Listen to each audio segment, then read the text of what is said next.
ご視聴ありがとうございます。今回は日本の南で進む LRT 計画に迫ります。宇都宮に続いて話題になった計画の長い歴史、将来への展望を計画予定地もくまなく回って解説します。ユイレールができるまで鉄道がない時代が続いた理由にも注目です。その舞台がここ、沖縄県那覇市です。沖縄本島最大の都市であり、県庁所在地でもあるこの都市は31万人余りの人口を有しています。那覇空港は沖縄本島の空の玄関口で、国内線、国際線が多数就航しています。近隣の島との行き来に船が使われる以外、沖縄へのアクセスは空路が一般的で、数年前には滑走路が2本に増やされ、役割を増しています。そしてここが那覇市やその近郊を走るモノレール、ユイレールの県庁前駅です。開業時から使用されている2両編成ではラッシュ時などの混雑が悪化していたため、去年から3両編成の運行が始まっています。那覇空港駅の次に乗降客数の多いこの駅では、ラッシュ時には1分停車します。この県庁前駅から歩いて数分の場所には、沖縄県庁や市内の目抜き通りである国際通りがあります。国際通りは戦後、那覇近郊で早期に復興したエリアで、奇跡の1マイルとも呼ばれますが、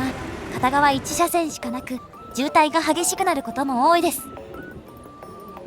そしてこの場所に、ユイレールに続く交通機関が計画されています。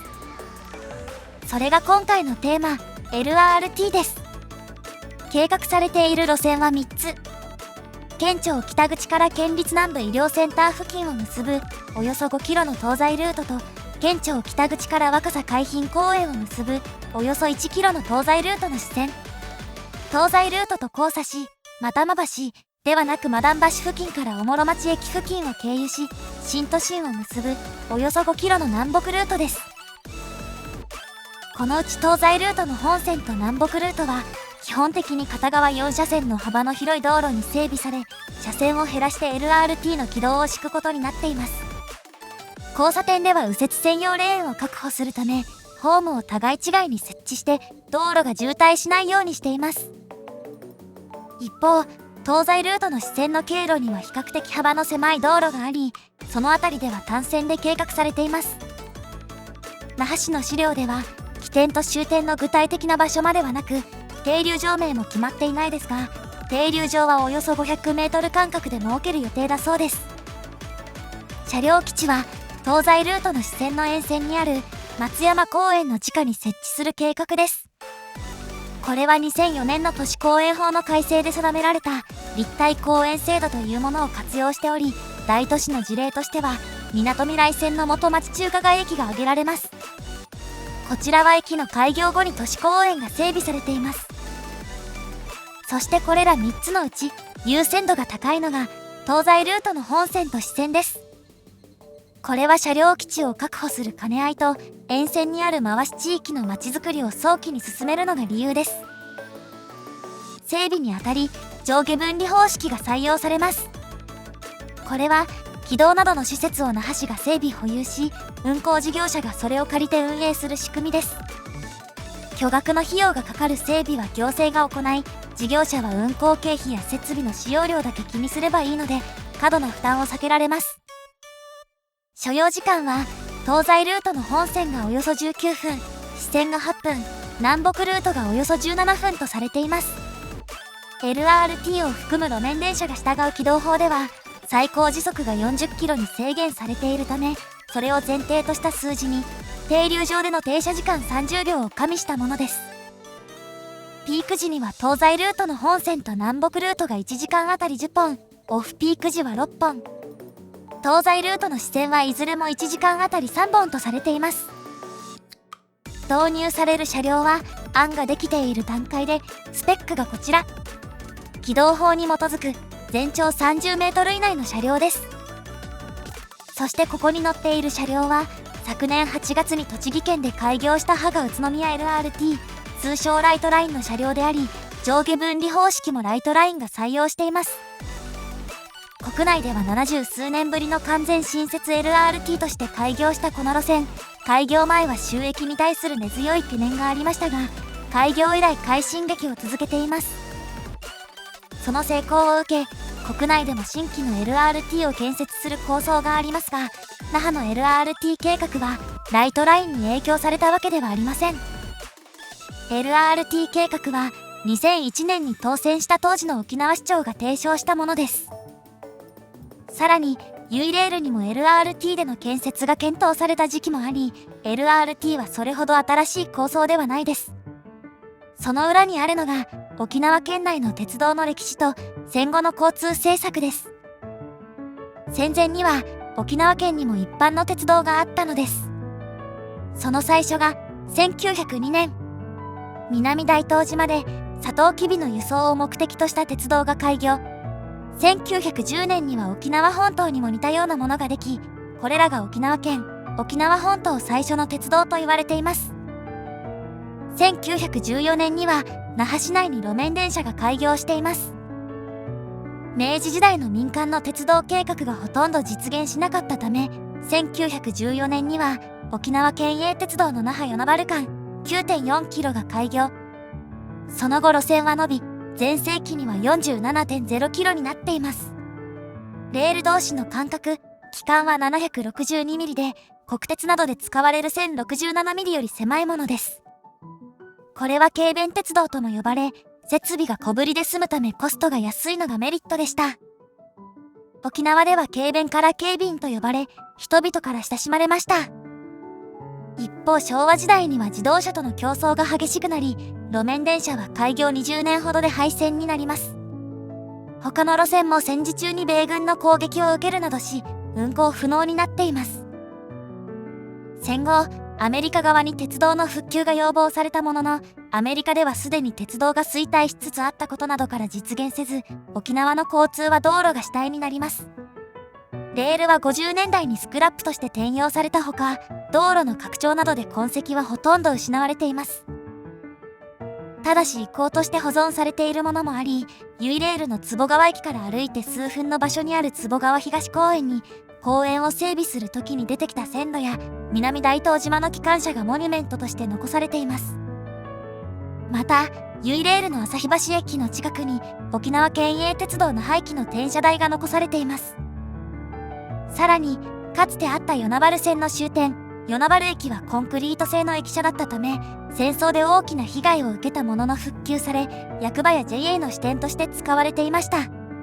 JA の移転が決まった後、2014年には当時の駅舎が復元され、懐かしのアイテムなどが展示されています。ちなみに、那覇空港駅の近くにあるユイレールの本社に併設されていたユイレール資料館の所蔵品のうち、一部がここに移されています。そのユイレールの構想が持ち上がったのは、1972年の沖縄返還時です。戦後、急増する車をさばくには道路のキャパが足りず、70年代には道路渋滞が深刻になります。県庁前駅の近くにある国際通りのように、片側1車線しかない主要道路も多かったほか、市街地の拡大に道路整備が追いつかなかったことも、状況を悪化させました。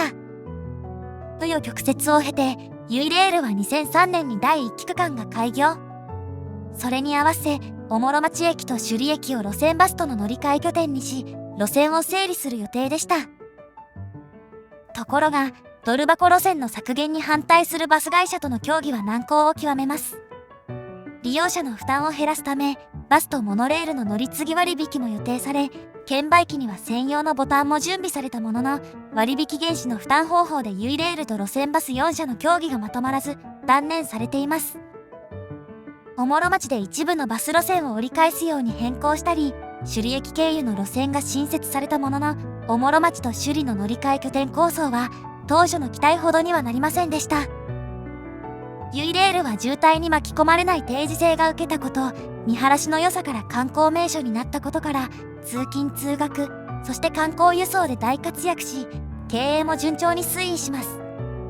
それまでの沖縄では、道路渋滞のために交通網がうまく機能せず、バスも遅れが目立っていたことから、時間に対するおおらかな感覚が広がり、ウチナータイムと呼ばれます。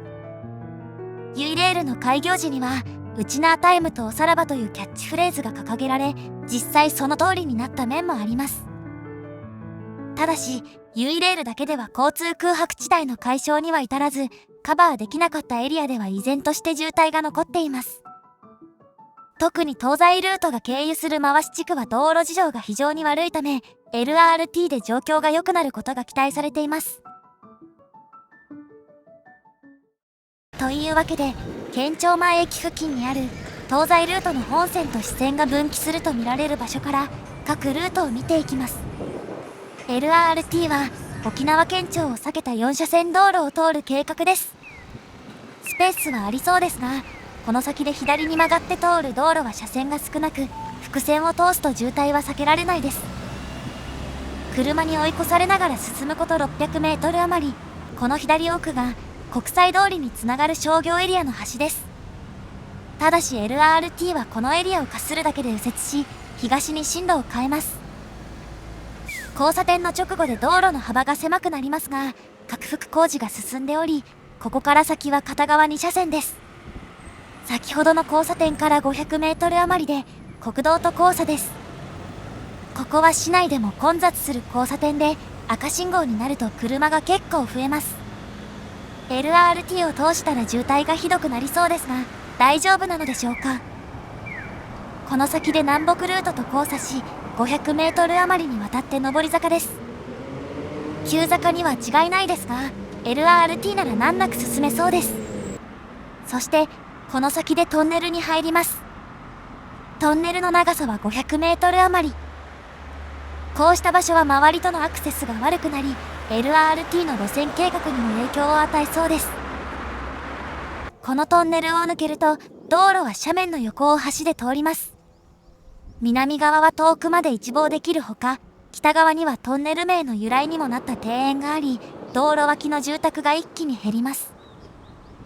のどかな景色ですが、こうした場所はトンネルと同じく周りとのアクセスが悪く、これだけの傾斜地では街づくりの余地も限られます。さっき手前にあった道路との交差点のあたりが東西ルート本線の終点です。時間の都合上、東西ルートとの交差点である寄宮から南北ルートをたどります。この南は片側2車線ですが、北側はすぐ片側1車線になり、1キロ以上にわたってそのままです。小回りの利く LRT とはいえ、軌道を敷くのが大変そうな場所もあり、東西ルートより難しい工事になりそうです。ここから先、道路は片側2車線になります。東西ルートの本線はユイレールとは交差しないようですが、南北ルートはここでユイレールの下を通ります。さらに西側に進み、大型ショッピングセンターなどがある新都心地区に突撃です。最後が東西ルートの支線です。この交差点で本線から分岐し、西へと進みます。ユイレールの県庁前駅の下を通ります。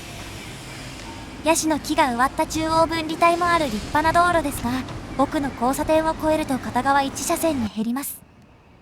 車両基地を設ける公園と庭園に挟まれ、道路を拡幅するのは難しいです。ここを抜けると再び道路が広くなり、片側2車線になります。長い単線区間はダイヤを作成する時のネックになりそうですが、支線はラッシュ時でも20分間隔なので、大半が単線になる可能性もあります。終点がこちら。若狭海浜公園や市内からのアクセスが良いビーチがすぐそこです。那覇 LRT の概算建設費は、東西ルートがおよそ320億円で、うち180億円を国からの補助金などで賄います。需要予測は1日あたり15,100人で、単年度で黒字になる見込みです。これに南北ルートを加えると、概算建設費は480億円に増え、国からの補助金はおよそ270億円と、どちらも半分以上が国の財源です。需要予測は1日あたり21,900人で、収支はこちらも黒字ですが、東西ルートのみの場合よりも経費の増額が響いており、単年度の収支は逆に減少する結果になっています。費用便益分析においては、どちらも事業化の目安となる 1.0 を超えています。費用便益分析とは、ある事業に要する費用に対し、その事業の実施による便益の割合を示したもので、移動時間の短縮や環境の改善なども便益に含まれます。なお、需要予測は2006年の調査結果をもとに3年前に試算されたもので、今後2023年度の調査結果をもとに算定し直される予定です。そして那覇市の資料ではライトラインが取り上げられていますが、双方には複数の違いがあります。ライトラインでは路線の終端や途中に工業団地があり、そこへの需要が大きいです。実際朝7時台の様子を見ても、下り列車が上り列車に負けない混雑です。また土休日の利用が好調に推移しています。そうした利用客は定期利用客とは違って割引のない正規運賃で利用する比率が高いため、経営にはプラスになります。ただし那覇 LRT では工業団地はもとより観光利用を喚起できる施設も沿線に少ないため、集客には懸念が残ります。さらに大きな課題がユイレールの開業に時間がかかった要因の一つでもある路線バスです。ライトラインでは LRT のルートと重なる路線バスが整理され、バス停が丸ごと廃止になった場所もあります。その代わり他の交通機関との乗り継ぎ拠点、トランジットセンターに位置づけられた停留場と周辺を結ぶ路線が新設されるなど、交通体系が再編されました。那覇でもこうした動きが出た場合、調整が難航することが予想されます。一方、那覇空港周辺ではユイレールの新しい車両基地の整備と合わせ、道路の整備も進んでいます。この道路が経由する場所には沖縄県内有数の渋滞スポットとして知られる交差点もあります。 T 字路にさらに斜めに道路が突き当たる構造に加え、空港と県内各所を行き来する車が集まり、慢性的な渋滞につながっています。整備中の道路はこの交差点を避けているため、こちらに車が移行することで渋滞緩和につながることが期待されています。ライトラインにおいても沿線で大掛かりな立体交差が建設され、渋滞緩和に向けた施策が並行して行われています。またユイレールは那覇市近郊に路線があるのみで、沖縄本島の公共交通は依然としてバス頼みの状態です。 LRT を周りの自治体に広げ、さらなる広域ネットワークを形成すれば沖縄本島の移動が楽になり、観光がより活性化するかもしれないです。計画はまだ固まっておらず、今後見直される可能性があります。道路整備やバス事業者との協調も必要な LRT、今後に期待です。ご視聴ありがとうございました。